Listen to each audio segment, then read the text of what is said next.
Good morning guys, চাহ খাব আহিলোঁ আৰু মোৰ ভাই এটা আছে, তাক লগ পালোঁ। সি অলৰেডি খাই আছে চাহ। কি খাই আছ? জিঞ্জাৰ টি, তাৰ লগত মছলা পিনাট। নামটো কৈ দে। জিগাৰু। ইয়াৰ নামটো জিগাৰু হয়। চাহ খাব আহিলোঁ, কিন্তু ইয়াক দেখি এতিয়া চাহ নাখাওঁ, মই গাখীৰে খাম। গাখীৰ এগিলাচ দে।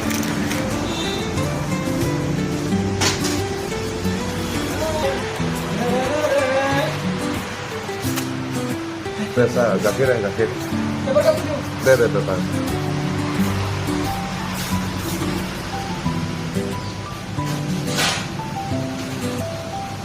ভাই গাখীৰ দি আছে এতিয়া।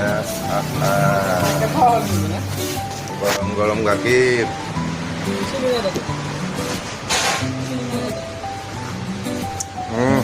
মজা দেই মজা। দে বাই বাই।